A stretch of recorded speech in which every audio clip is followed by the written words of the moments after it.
रोज रोज लोगों को परेशान करता है, कहीं पानी पूरी वाले को, कहीं समोसे वालों को, कहीं सब्जी वाले को। What are you doing? Madam, stop this immediately. IPS Rekha Singh তার ভাইয়ের বুলেট বাইকে করে বন্ধুর বিয়েতে যাচ্ছিলেন। কোনো সরকারি গাড়ি ছিল না, কোনো নিরাপত্তারক্ষী ছিল না, একেবারে সাধারণ মানুষের মতো। বয়স প্রায় ৩০ বছর, চেহারা শান্ত কিন্তু আত্মবিশ্বাসে ভরপুর। দেখে মনে হচ্ছিল যেন কোনো সাধারণ মেয়ে। আইপিএস রেখা সিং যখন হাইওয়েতে পৌঁছালেন, সামনে পুলিশের ব্যারিকেড দেখতে পেলেন। কিছু পুলিশকর্মী রাস্তায় দাঁড়িয়ে গাড়ি পরীক্ষা করছিলেন। সবার সামনে ইন্সপেক্টর অশোক রানা দাঁড়িয়েছিল, উর্দি পরা এবং পুরো দাপটের সাথে। ইন্সপেক্টর অশোক রানার ট্র্যাক রেকর্ড খুবই খারাপ ছিল। তার বিরুদ্ধে একাধিকবার ঘুষ নেওয়া এবং জাল চালান কাটার অভিযোগ দায়ের হয়েছিল। কিন্তু তার শ্বশুর একজন বড় বিচারক হওয়ায় তার বিরুদ্ধে কখনো কোনো ব্যবস্থা নেওয়া হয়নি। এখন সে যে মহিলাকে আটকাতে যাচ্ছিল, সে জানত না যে এই মহিলা তার পুরো জীবন তছনছ করে দিতে পারে। আইপিএস রেখাকে কাছে আসতে দেখে ইন্সপেক্টর অশোক রানা হাত তুলে ইশারা করে থামতে বললেন। তার কণ্ঠে কর্তৃত্ব ছিল। আরে ও মেয়ে, বাইকটা একপাশে রাখ। রেখা কোনো দ্বিধা ছাড়াই বাইকটা একপাশে রাখলেন। ইন্সপেক্টর কঠোর স্বরে জিজ্ঞেস করলেন, কোথায় যাচ্ছ? রেখা শান্ত স্বরে উত্তর দিলেন, আজ আমার এক বন্ধুর বিয়ে, সেখানেই যাচ্ছি। অশোক রানা তাকে মাথা থেকে পা পর্যন্ত দেখলেন এবং তারপর বললেন, আচ্ছা, তো মহোদয়া দাওয়াত খেতে যাচ্ছেন, কিন্তু হেলমেট কোথায়? হেলমেট কি তোমার বাবা পরাবেন? আর বাইকও তো খুব জোরে চালাচ্ছিলি। তোর সৌন্দর্য দেখে চালান কাটার মন তো করছে না, কিন্তু কি করব, ডিউটি তো ডিউটি, বাধ্যবাধকতা আছে, চালান তো কাটতেই হবে। এই বলে সে চালান বই বের করল। রেখা বুঝতে পারলেন যে চালান শুধু একটা অজুহাত, তার উদ্দেশ্য খারাপ, ব্যাপারটা অন্য কিছু। তিনি শান্তভাবে বললেন, স্যার, আমি কোনো নিয়ম ভাঙিনি। এটা শুনে ইন্সপেক্টর কঠোর স্বরে বললেন, ও ম্যাডাম, আমাদের আইন শেখাবেন না, পুলিশ আমরা, তুমি ন, নিয়মকানুন আমরা ভালো করেই জানি। রেখা শুধু চুপচাপ তার দিকে তাকিয়ে রইলেন। তখনই অশোক রানা হেসে তার সঙ্গীদের বললেন, এখনও এর অহংকার রয়ে গেছে, মনে হচ্ছে একে ভালো করে শিক্ষা দিতে হবে। তখনই একজন সিপাহী এগিয়ে এসে বলল, সাহেব, একে থানায় নিয়ে চলি, সেখানেই এর সব অহংকার দূর করে দেব। ইন্সপেক্টর সম্মতি দিলেন, হ্যাঁ, থানায় নিয়ে চল, সেখানেই বুঝবে পুলিশের সাথে কিভাবে কথা বলতে হয়। এই বলতে না বলতেই একজন সিপাহী এবং ইন্সপেক্টর রেখার হাত ধরে তাকে টানার চেষ্টা করলেন এবং বললেন, চল, জিপে বস। রেখা রাগে নিজের হাত ঝাড়া দিলেন এবং কঠোর স্বরে বললেন, এই সব করার সাহসও করবে না। তার কণ্ঠে এমন দৃঢ়তা ছিল যে সিপাহীরা এক মুহূর্তের জন্য থেমে গেল। কিন্তু ইন্সপেক্টর অশোক রানার রাগ আরও বেড়ে গেল। তিনি সিপাহীদের আদেশ দিলেন, এর অহংকার ভাঙো। সিপাহী এগিয়ে এসে নির্মমভাবে রেখার চুল ধরে তাকে জোর করে টানতে লাগল। ব্যথায় রেখা আর্তনাদ করে উঠলেন, কিন্তু তবুও তিনি নিজের আসল পরিচয় গোপন রাখলেন। তিনি দেখতে চেয়েছিলেন যে এই লোকেরা তাদের নিজ কাজে কত দূর যেতে পারে। এরই মধ্যে আরেকজন সিপাহীর আগে তার বাইকে লাথি মেরে তাকে নিচে ফেলে দিল এবং বলল, বড় সাধু সেজে এসেছিলি, এবার তোর খেলা শেষ। রেখা এখন পুরোপুরি বুঝতে পেরেছিলেন যে এই লোকেরা পুলিশের উর্দি পরা গুন্ডা। ইন্সপেক্টরের চোখে রাগের আগুন ছিল। তিনি রাগে বললেন, তোর মতো বাবার পরি অনেক দেখেছি, দিনে 50 জন আসে তোর মতো, তুই পুলিশের সাথে ঝামেলা করবি? এক্ষুনি তোর আসল অবস্থান দেখাবো। তিনি তার সিপাহীদের আদেশ দিলেন, চল রে, একে থানায় নিয়ে চল, সেখানেই এর সব নেতগিরি বের করব। আইপিএস রেখা সিং তখনও চুপ ছিলেন। তিনি তখনও নিজের পরিচয় প্রকাশ করার কোনো ইচ্ছা করেননি। তিনি দেখতে চেয়েছিলেন যে প্রশাসন কত নিচে নেমে গেছে এবং এই লোকেরা অত্যাচারে কত দূর যেতে পারে। ইন্সপেক্টর অশোক রানা বিরক্ত হয়ে পড়েছিল। তার সামনে একটি মেয়ে দাঁড়িয়েছিল যে থাপ্পড় খেয়েছে, চুল টেনেছে, হাত ধরে টেনে নিয়ে গেছে, কিন্তু তবুও সে একটি শব্দও বলেনি। তার এই নীরবতা ইন্সপেক্টরের অহংকারকে আরও উস্কে দিচ্ছিল। তিনি রাগে সিপাহীদের দিকে তাকিয়ে আদেশ দিলেন, একে থানায় নিয়ে চল, সেখানেই দেখব এর কী করতে হবে। থানায় পৌঁছানোর সাথে সাথে ইন্সপেক্টর অশোক রানা জোরে চিৎকার করে বললেন, আরে কেউ চা পানি আর সিঙ্গাড়া আনো, আজ একটা বিশেষ কেস এসেছে। রেখা তখনও শান্ত হয়ে দাঁড়িয়েছিলেন। তিনি মনোযোগ দিয়ে দেখছিলেন যে সাধারণ মানুষের সাথে পুলিশ কেমন আচরণ করে। কিছুক্ষণ পর ইন্সপেক্টর তার জুনিয়রকে কাছে ডেকে ফিসফিস করে বললেন, শোন, কোনোভাবে এর ওপর একটা জাল মামলা চাপিয়ে দে। সিপাহী চমকে বলল, কি মামলা সাহেব? অশোক রানা বললেন, যে কোনো, চুরি, ডাকাতি, যা ঠিক মনে হয়, শুধু একে ভেতরে ঢোকাতে হবে, এর বুদ্ধি ঠিক করতে হবে, সব নেতগিরি বের করতে হবে। রেখা এসব শুনছিলেন, কিন্তু তখনও তিনি কোনো প্রতিক্রিয়া দেখাননি। তিনি চুপচাপ সব সহ্য করছিলেন, যেন সঠিক সময়ের অপেক্ষা করছিলেন। ইন্সপেক্টর অশোক রানা তার টেবিলের ওপর বসে কলম ঘোরাতে ঘোরাতে বললেন, নাম বল এবং বাড়ির ঠিকানা বল। রেখা চুপ রইলেন। ইন্সপেক্টর আবার জিজ্ঞেস করলেন, কালা নাকি, শুনতে পাস না, নাম বল নিজের।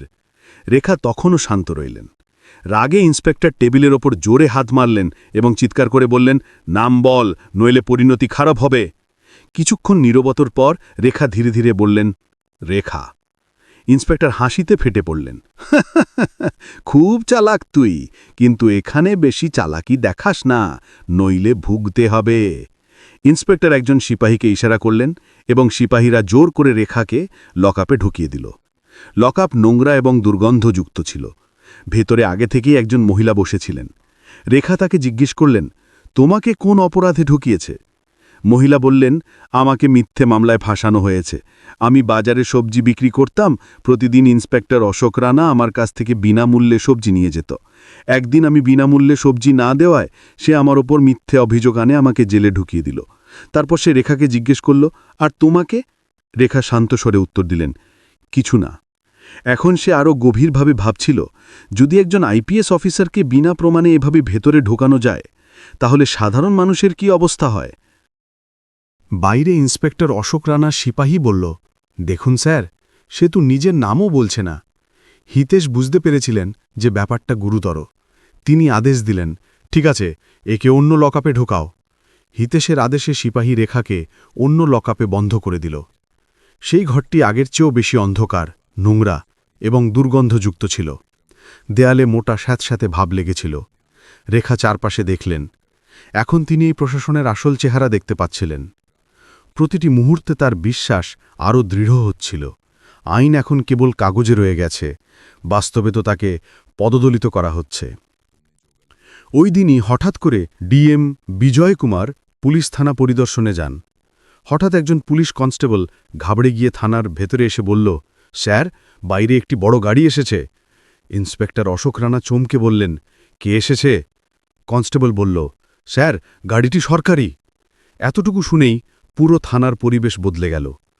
তখনই ডিএম বিজয় কুমার থানায় প্রবেশ করলেন। তার চোখের আগের ঝলক ছিল। তিনি সরাসরি ইন্সপেক্টর অশোক রানার দিকে তাকিয়ে কঠোর স্বরে বললেন, ইন্সপেক্টর সাহেব, এখানে কি হচ্ছে? অশোক রানা হতভম্ব হয়ে গেল। সে ইতস্তত করে বলল, স্যার, কিছু না, শুধু একটি সামান্য কেস। ডিএমের নজর রেখার ওপর পড়ল। তাকে দেখেই তিনি চমকে গেলেন এবং সাথে সাথে বললেন, আরে ম্যাডাম, আপনি এখানে এই অবস্থায়? ডিএম বিজয় কুমার টেবিলের ওপর রাখা রেখার ফাইলটি তুলে মনোযোগ দিয়ে পড়লেন। ফাইলে লেখা ছিল 420 হারা এবং প্রতারণার মামলা। ডিএমের প্রতিধ্বনিত কণ্ঠ থানার দেয়ালগুলিতে ধাক্কা খেল। এই মহিলার ওপর 420 এবং প্রতারণার মামলা? তোমাদের কাছে প্রমাণ কি আছে? অশোক রানা পুরোপুরি হতভম্ব হয়ে গিয়েছিল। তার কাছে কোনো জবাব ছিল না। ডিএম সাহেব কঠোর আদেশ দিলেন, এদেরকে এখনই লকআপ থেকে বের করো। তারপর তিনি ইন্সপেক্টরের দিকে তাকিয়ে রাগে বললেন, ইন্সপেক্টর সাহেব, আপনি জানেনও না এই মহিলাকে? ইনি এই জেলার নবনিযুক্ত আইপিএস অফিসার রেখা সিং। এই কথা শুনে পুরো থানায় নীরবতা নেমে এলো। সব পুলিশকর্মী হতবাক হয়ে দাঁড়িয়ে রইল। অশোক রানার হাত পা কাঁপতে লাগল। তার মুখের রং উড়ে গিয়েছিল। কপাল থেকে ঘামের ফোঁটা ঝরে পড়ছিল। যাকে সে জাল মামলায় ফাঁসাতে যাচ্ছিল, সেই এই জেলার আইপিএস। রেখা ডিএমকে বললেন, এই ইন্সপেক্টর আমার ওপর হাত তুলেছে, আমার সাথে দুর্ব্যবহার করেছে এবং আমার ওপর জাল মামলা করার চেষ্টা করেছে। লকআপের ভেতরে যে মহিলারা বন্দী ছিলেন, তারাও বলছিলেন যে তাদের ওপর মিথ্যা মামলা দায়ের করা হয়েছে। ডিএম বিজয় কুমারের চোখ রাগে লাল হয়ে উঠল। তিনি কঠোর স্বরে বললেন, কেন ইন্সপেক্টর অশোক রানা, তোমার সাহস কিভাবে হলো আইপিএস ম্যাডামের উপর হাত তোলার এবং মিথ্যা মামলা দায়ের করার, আর একজন নিরপরাধ মহিলার ওপরও? অশোক কিছু বলা যাচ্ছিল, তখনই পুলিশ অফিসার হিতেশ উচ্চস্বরে বললেন, স্যার, আমার আগের থেকে সন্দেহ ছিল যে এখানে কিছু গড়বড় আছে। এখন অশোক রানা পুরোপুরি একা হয়ে পড়েছিল। রেখা এখন তার আসল রূপ দেখালেন। তার কণ্ঠ তখনও শান্ত ছিল, কিন্তু তার কণ্ঠস্বর এতটাই কঠোর ছিল যে পুরো থানায় নীরবতা নেমে এলো। ইন্সপেক্টর অশোক রানা, তোমাকে এখনই সাসপেন্ড করা হচ্ছে। তোমার বিরুদ্ধে বিভাগীয় তদন্ত হবে এবং তোমার বিরুদ্ধে ফৌজদারি মামলা দায়ের করা হবে। এই বড় অফিসারের গ্রেফতারির আদেশ শুনে পুরো পুলিশ বিভাগ নড়ে উঠল। এই প্রথমবার কেউ এত উঁচু চেয়ারে বসা একজন অফিসারকে প্রকাশ্যে উন্মোচন করল। এসএসপির গ্রেফতারির সাথে সাথেই বিষয়টি রাজ্য স্তরে পৌঁছাল। মুখ্যমন্ত্রী তাৎক্ষণিক আদেশ দিলেন, জেলার সব দুর্নীতিগ্রস্ত কর্মকর্তার তালিকা তৈরি করা হোক এবং তাদের গ্রেফতার করা হোক। এই আদেশের পর ৪০ জনেরও বেশি পুলিশ অফিসার, ২০ জন দারোগা এবং কয়েকজন বড় রাজনীতিবিদ গ্রেফতার হন। আইপিএস রেখা সিংয়ের সততা এবং সাহস পুরো সিস্টেমকে নাড়িয়ে দিল। এখন জেলায় একটি নতুন প্রশাসনিক দল নিযুক্ত হল এবং দুর্নীতির ওপর কঠোরভাবে নজর রাখা হতে লাগল। রেখা সিং তার কর্তব্য পালন করলেন। তিনি প্রমাণ করলেন যে যদি দৃঢ় সংকল্প থাকে তাহলে সততার সাথে পুরো সিস্টেম পরিবর্তন করা সম্ভব।